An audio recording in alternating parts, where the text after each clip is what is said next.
England can look soft from the outside, but its real wonders were built on stone, rain, empire, money, and centuries of pressure.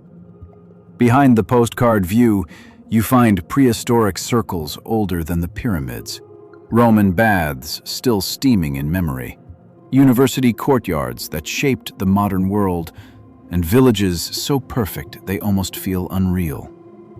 Why does a country this small feel so endlessly layered? And what hidden price sits behind its castles, coastlines, villages, and famous calm? This journey will move beyond the usual tourist checklist and show England as a living landscape. From London and York to the Lake District, Bath, Stonehenge, Brighton, the Cotswolds, and the northern cities that carry the weight of industry. If you want more cinematic country stories like this, subscribe to the channel, press like, and leave a supportive comment. It helps YouTube recommend this video to other viewers, and it also helps you see our new country videos more often. England does not reveal its history in one straight line. It reveals it in layers, and that is why the country can feel so strange when you travel through it. One moment you are standing in front of glass towers in London, hearing traffic, sirens, and the low thunder of the underground. Then a few hours later, you are on open land near Stonehenge, looking at stones that were already ancient before England had kings, before London became an imperial capital, before the word tourist meant anything at all. That contrast is the first real wonder of England. It is not just old, it is crowded with time. Stonehenge is the place where this feeling becomes almost physical. The stones do not explain themselves. They stand there with a cold confidence, surrounded by fields, roads, buses, cameras, and people trying to understand why prehistoric communities moved such enormous stones and arranged them with such precision. It is beautiful, but it is not soft beauty. It feels like a question left in the landscape. Nearby, Avebury makes the story even larger because the ancient world here was not one monument, but a whole ceremonial landscape. You do not have to turn it into mystery fiction for it to feel powerful. The real fact is already enough. People 5,000 years ago built something that still pulls modern travelers across the world. Then, England changes masks. In Bath, history becomes warm stone, steam, and symmetry. The Roman baths speak about a time when this island was connected to an empire that stretched far beyond it. The water, the paving, the old walls, and the later Georgian streets make the city feel like a theater of civilized confidence. But even Bath has a double edge. It sells elegance, wellness, and calm, while quietly reminding you that comfort has always belonged to those who could afford it. The Royal Crescent is graceful, but it also shows how architecture can become a social signal. England's beauty often works this way. The surface is polished, and underneath it is a story of class, money, and power. York gives the country a different kind of memory. It is not just a pretty medieval city. It is Roman walls, Viking shadows, narrow lanes, church towers, cold northern air, and a sense that every stone has survived a new owner. York Minster dominates the skyline not because it is simply large, but because it changes the scale of the city around it. You walk through the shambles, and the street bends in a way modern planners would never allow. Timber, shop fronts, and uneven walls press close to the pedestrian.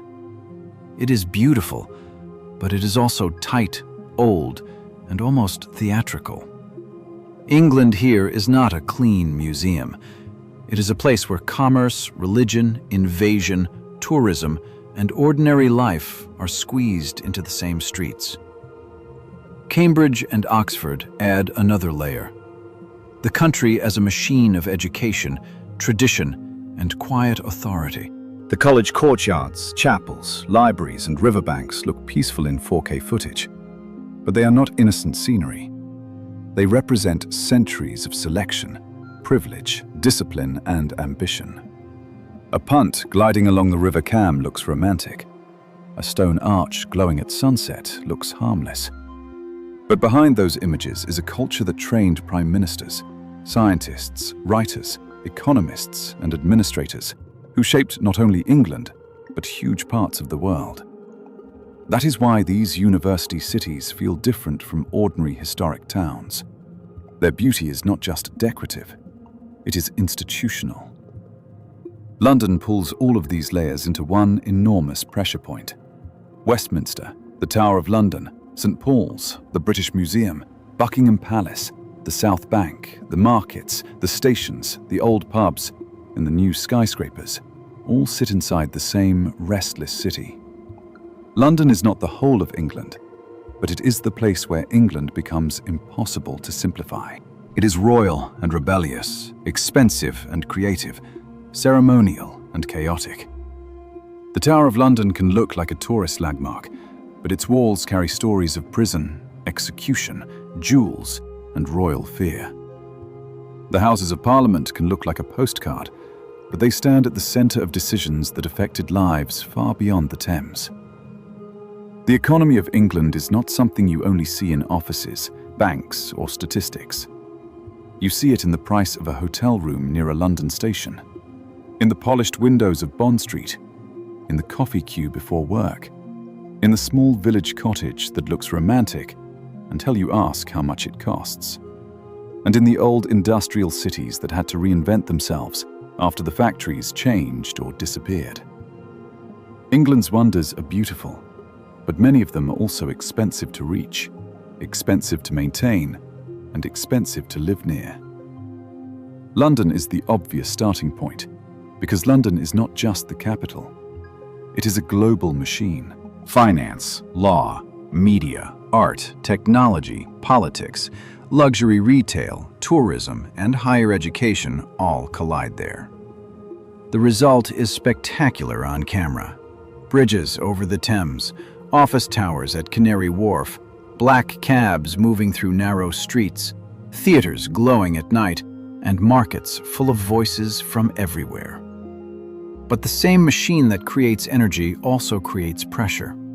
A visitor may see opportunity. A resident sees rent, commuting, competition, and the constant feeling that the city is moving faster than the human body wants to move. This is the first hidden price behind England's most famous urban wonder.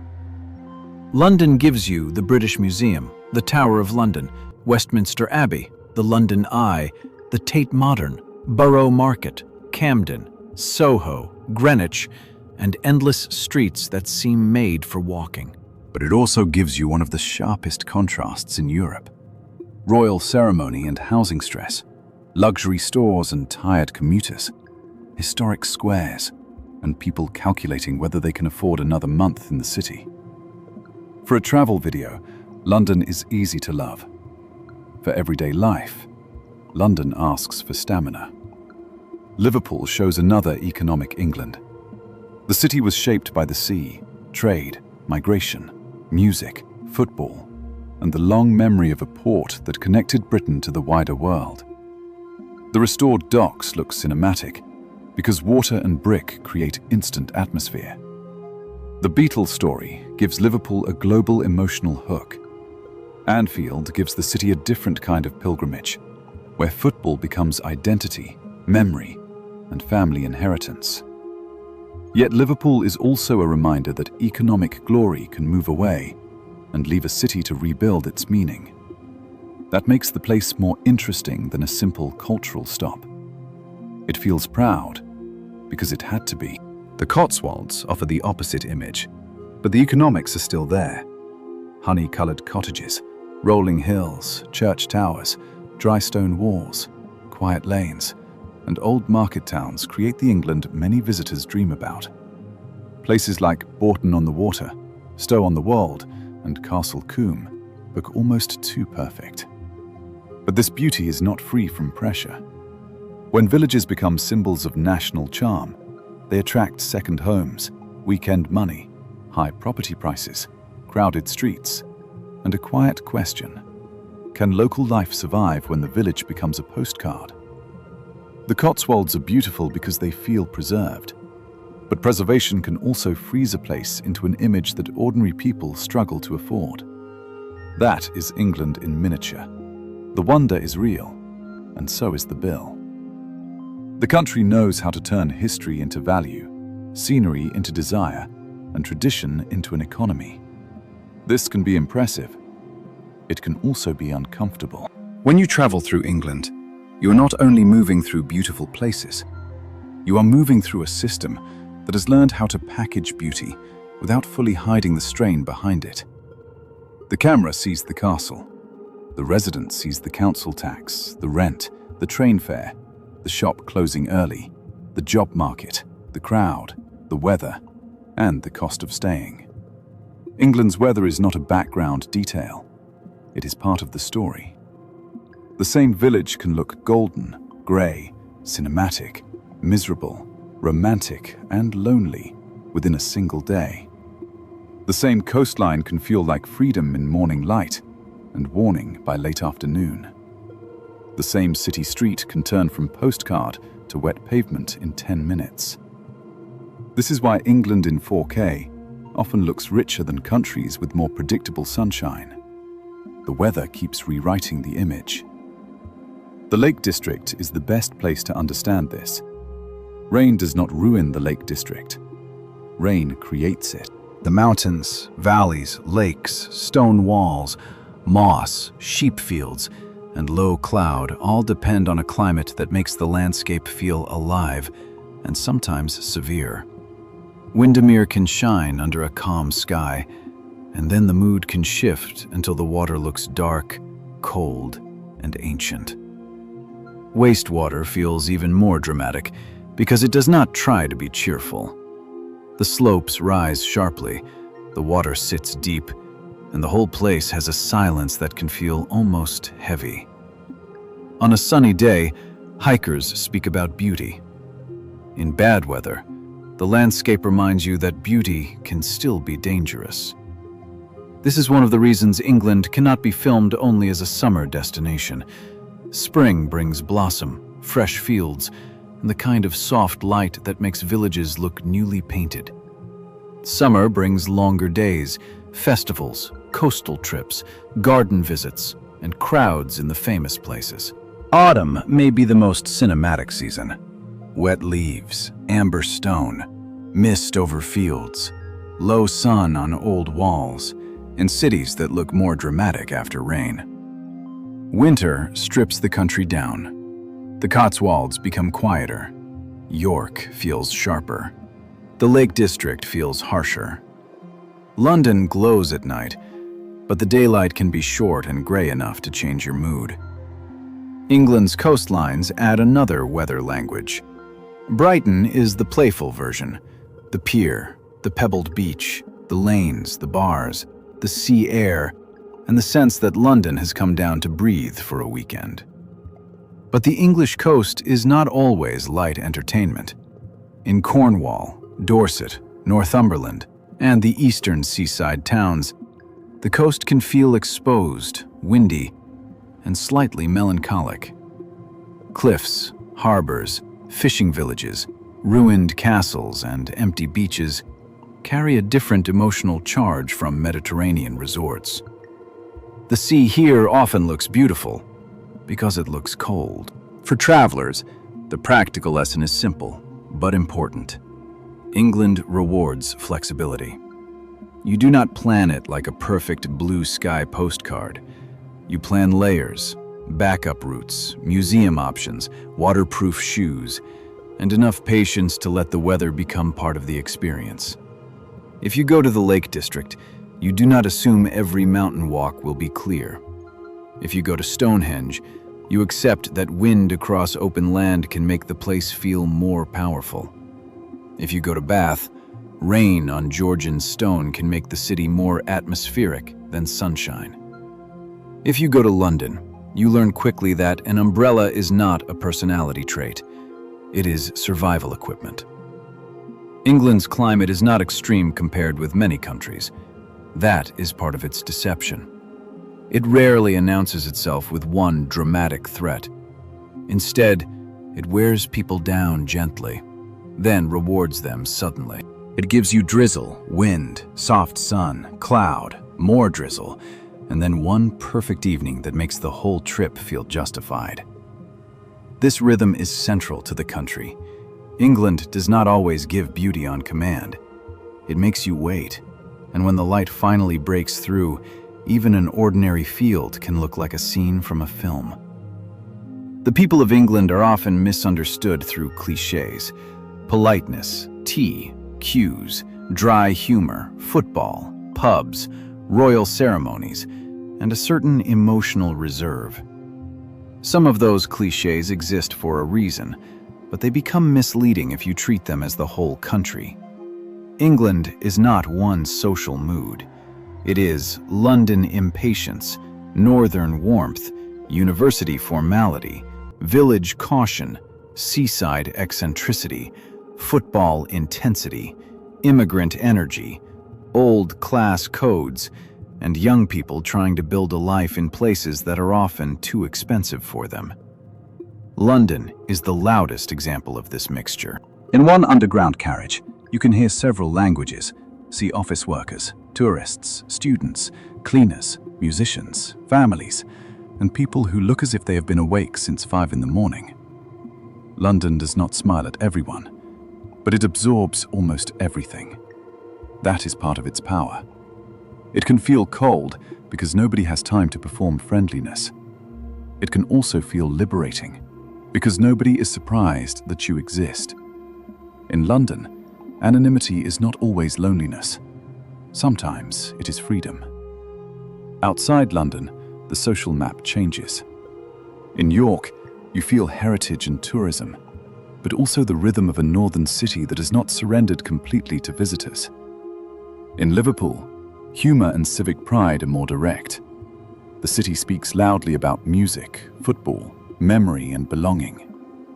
In Birmingham, the country becomes more multicultural, practical, and industrial in its emotional tone. In Cambridge, the student population changes the streets every term, filling old stone lanes with bicycles, backpacks, languages, and academic pressure. In Bath, the city can feel elegant and curated, but ordinary life still runs behind the photographed facades. The pub remains one of the strongest social institutions in England, not because everyone drinks, but because the pub functions as a public living room. A good English pub is not just a business. It is a place for football, gossip, quiet meals, Sunday roasts, family visits, village meetings, after-work silence, and conversations that begin with the weather, because beginning with emotion would feel too direct. The best pubs tell you more about England than many museums. You can see class, accent, local loyalty, humor, ritual, and the strange ability to be social without being overly intimate. But England's social life also carries pressure. Class is not always announced, yet it is everywhere. In accents, schools, neighborhoods, housing, confidence, family networks, and the ease with which some people move through institutions. A visitor may not notice it at first because the country often hides hierarchy behind politeness. But after a while, you understand that England has a deep talent for making inequality look normal. A beautiful village can hide exclusion. A prestigious university city can hide barriers. A calm residential street can hide a property market that decides who belongs. Football reveals the emotional England that polite stereotypes miss. On match day, cities change temperature. Liverpool, Manchester, London, Newcastle, Birmingham, Leeds, and many smaller towns carry identities that are bigger than sport. For many families, football is inheritance. It is where fathers, mothers, children, friends, and strangers stand inside the same story. A stadium can explain belonging more quickly than a lecture. It can also show anger, rivalry, money, and tribal intensity. England's football culture is one of its most visible social mirrors. Moving to England is very different from visiting England. A visitor sees the best angle, the station arrival, the hotel room, the old street, the museum, the lake, the market, the pub, the cathedral, the filmed landscape. A resident sees the second layer: rent, paperwork, transport delays, council tax, heating bills, job competition, school zones, damp flats, and the emotional cost of living in a place where history is everywhere, but space is limited. London attracts the strongest dreams and delivers the strongest shock. It is the city where people come for careers, universities, finance, culture, media, startups, theater, fashion, and reinvention. But London is also the city where many newcomers learn that opportunity can feel like a treadmill. You may earn more, but spend more. You may meet more people, but feel more alone. You may live in one of the world's most famous cities and still spend much of your week underground, between work, rent, and the next train. That is the price of living inside a global capital. Other English cities offer different compromises. Manchester is energetic, creative, and ambitious. Birmingham is large, connected, and more practical than romantic. Liverpool gives identity, music, humor, and a strong sense of place. Leeds, Bristol, Sheffield, Nottingham, Newcastle, and Cambridge each carry their own balance between jobs, housing, culture, and cost. None of them is simply cheaper London. That is a mistake many people make. Each city has a different emotional climate, and moving well means choosing the climate you can actually live inside. The countryside dream can be even more deceptive. To visit the Cotswolds is one thing.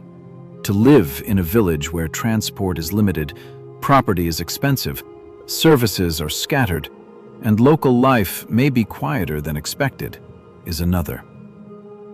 A cottage with roses around the door can be a dream in summer and a cold responsibility in winter. A narrow lane can look charming until you need a car for everything. A small community can feel warm, but it can also feel closed if you arrive without roots. England's rural beauty often asks for money, patience, and acceptance of slower access. For people moving from warmer, more spacious, or more informal countries, England can feel controlled.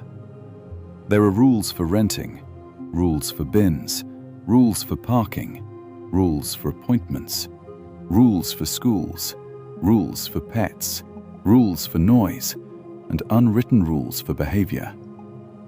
Many of these rules make life orderly. They also make life tiring when you are new. The country is not chaotic in the obvious way. It is bureaucratic in a quiet way. You may not feel blocked by one wall. You may feel slowed by many small gates. The best way to think about moving to England is to separate the travel dream from the life system. Travel England is castles, villages, rivers, cliffs, museums, and historic streets. Living England is contracts, damp weather, transport zones, neighborhood choices, salary math, and learning how locals read class, accent, and distance. If you accept both, the country can be deeply rewarding. If you only accept the postcard, England will disappoint you quickly. The easiest way to make a weak travel video about England is to show only the wonders. The stronger way is to admit that the wonders are surrounded by pressure.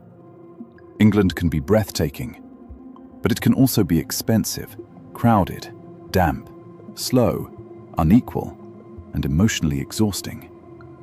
The country has a talent for looking calm while making everyday life complicated. The first drawback is cost. London is the obvious example, but the problem spreads far beyond the capital. Beautiful places attract money. University towns attract demand. Historic villages attract second homes. Coastal cities attract weekend visitors. National parks attract tourists and retirees. The result is that the places people most want to see are often the places locals struggle to afford. A visitor may call a village magical. A young person from that area may call it impossible to buy into. The second drawback is crowd pressure.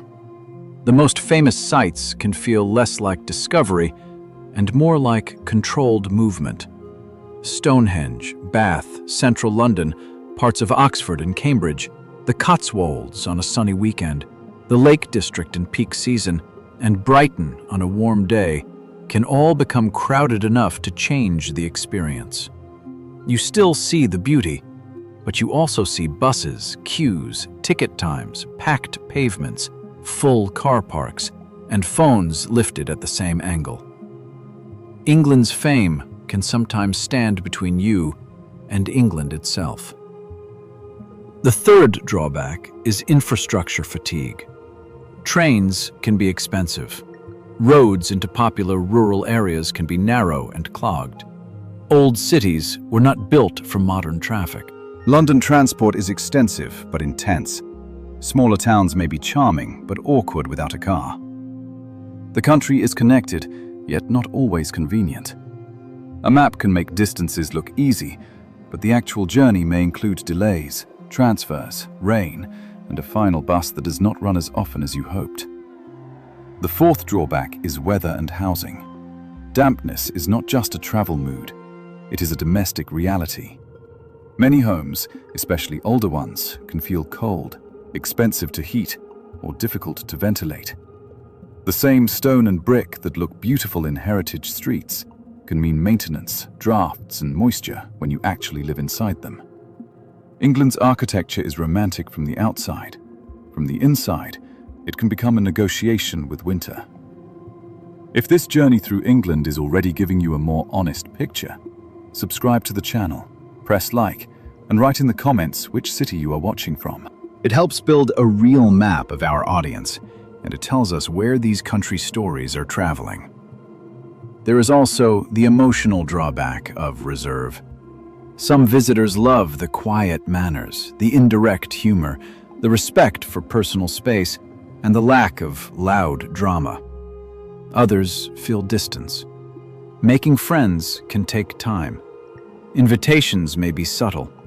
People may be kind without being open. In big cities, everyone is busy. In small places, everyone may already have their circle. England is not impossible socially, but it often requires patience and the ability to read what is not said. So the drawbacks are not separate from the wonders. They are wrapped around them. The cost makes the village more complicated. The crowd makes the landmark more fragile. The rain makes the landscape more atmospheric and more difficult. The old buildings create charm and maintenance. The social reserve creates politeness and distance. This is the real England. Not a flawless travel dream, but a beautiful country with friction in every layer. England is generally easy to travel through, but easy does not mean careless. The country feels orderly in many places because the rules are visible, transport is developed, signage is clear, emergency services are established, and tourist infrastructure is strong. A first-time visitor can move from London to Bath, York, Cambridge, Brighton, Liverpool, or the Lake District without needing to solve a puzzle every hour. That is one of England's great strengths as a destination. In major cities, the usual urban rules matter. Watch your phone in crowded streets. Keep bags close in busy stations. Do not treat nightlife areas as theme parks. Be careful around cash machines, late-night transport, and dense tourist zones. London is not uniquely terrifying, but it is large enough for distraction to become expensive. The same applies in Manchester, Birmingham, Liverpool, Leeds, Bristol, and other big cities. Most visits are completely normal, but the safest traveller is the one who does not confuse comfort with immunity. The countryside has a different safety language. In the Lake District, the danger is not crime. It is weather, terrain, water, distance, and overconfidence. A path that looks simple from the village can become serious when cloud drops, wind rises, or daylight fades. Proper shoes, layers, water, route planning, and respect for conditions matter. England's mountains are not the highest in Europe, but that can make people underestimate them. A lower mountain in bad weather can still punish arrogance. Coastal safety is also important. Cliffs, tides, cold water, slippery rocks, and sudden weather changes are part of the English coast. Brighton's seafront feels social and relaxed, but other stretches of coast can be remote and exposed. Dorset's cliffs, Cornwall's coves, Northumberland's beaches and tidal paths in different parts of the country all demand attention. A beautiful sea view is not a safety plan. Driving is another adjustment. England drives on the left, roads can be narrow, roundabouts are common, and rural lanes can feel surprisingly tight for people used to wide roads. In places like the Cotswolds, the Lake District, Cornwall, or older market towns, driving may be beautiful, but not relaxing. Parking can also become a serious part of the day. Many visitors imagine the road trip as freedom, then discover that freedom sometimes ends at a full car park beside a village built centuries before cars. The safest way to travel England is to match your behavior to the landscape. In London, think like a city traveler. In Bath or York, think like a visitor in a fragile historic place.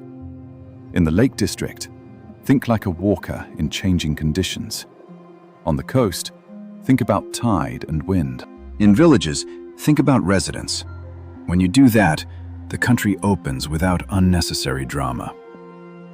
This is another hidden wonder of England. It offers intensity without always feeling dangerous. You can stand by ancient stones, cross medieval streets, climb fells, ride old railways, walk through royal parks, eat in centuries-old pubs, and watch the sea at sunset, all within a country that is highly organized for travel. The danger is usually not chaos. The danger is complacency. England looks manageable, so people stop paying attention. The smart traveler does the opposite. Getting to England is easy compared with many dream destinations, but the best route depends on the kind of England you want to see. If your journey begins with London, the country opens through major airports, rail stations, underground lines, buses, taxis, and walking routes.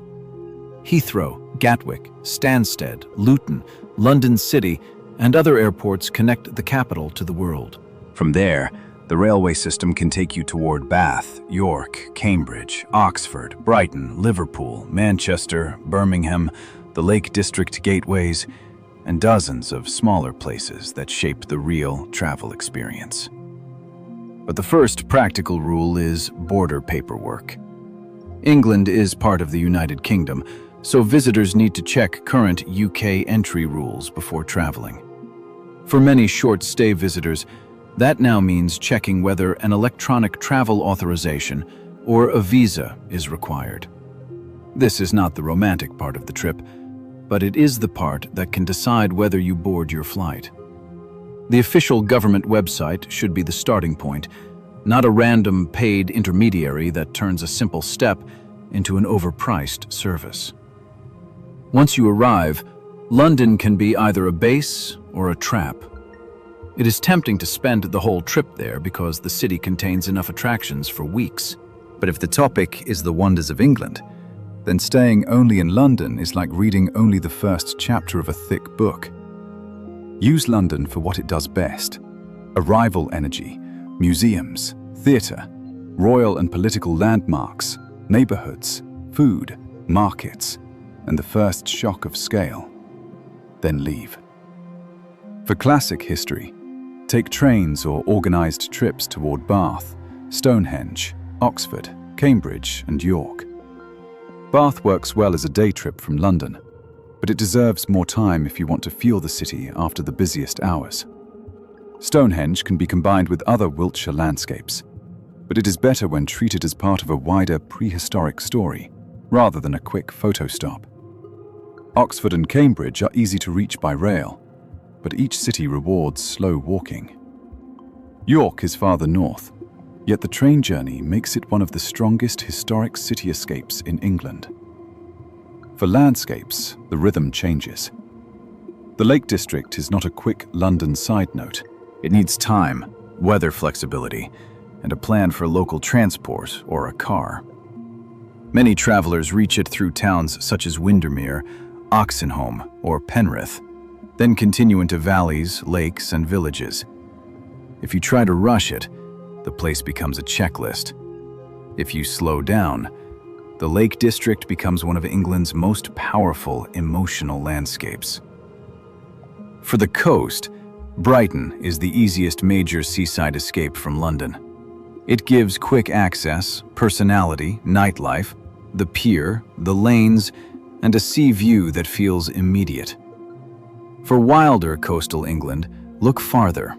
Cornwall, Dorset, Northumberland, Devon, and parts of the East Coast.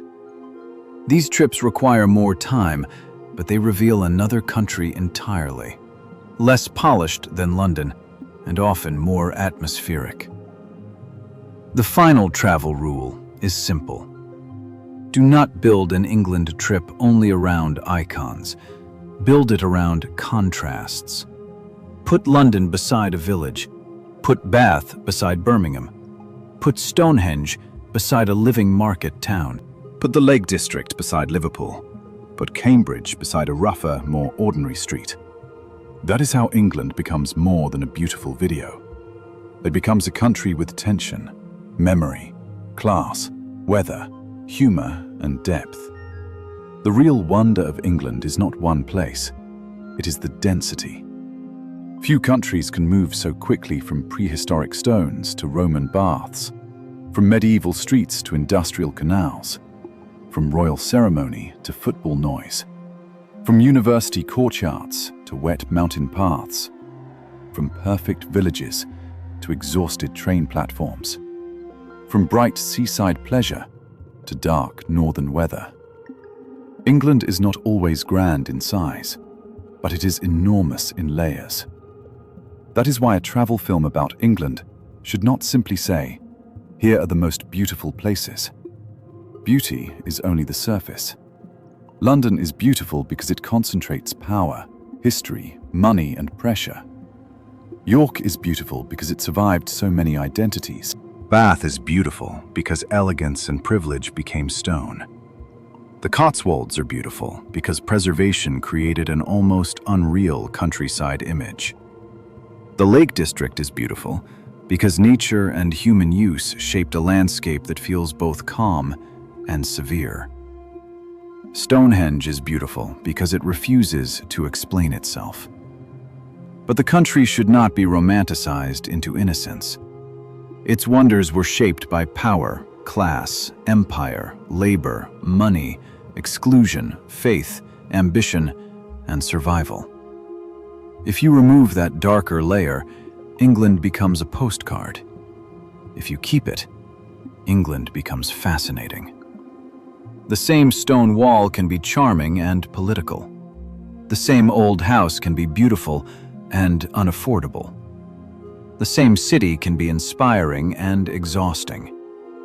The same landscape can heal visitors and pressure the people who live there. So the best way to understand England is to let the contradiction stand. Do not force the country to be only cozy, only royal, only rainy, only polite, only historic, only modern, only expensive, or only beautiful. It is all of those things at once, and the tension between them is exactly what makes it worth filming. England is a country where the past is not behind you. It is under your feet, above your head, in the rent, in the accent, in the road, in the pub, in the station, in the church tower, and in the weather. If you come only for landmarks, you will see England. If you come for the hidden cost behind the landmarks, you will understand it. And once you understand that, Big Ben, Bath, York, Cambridge, Liverpool, Brighton, the Cotswolds, the Lake District, and Stonehenge stop being separate stops on a map. They become chapters of the same country. Beautiful, controlled, expensive, atmospheric, proud, tired, powerful, and impossible to reduce to one simple story.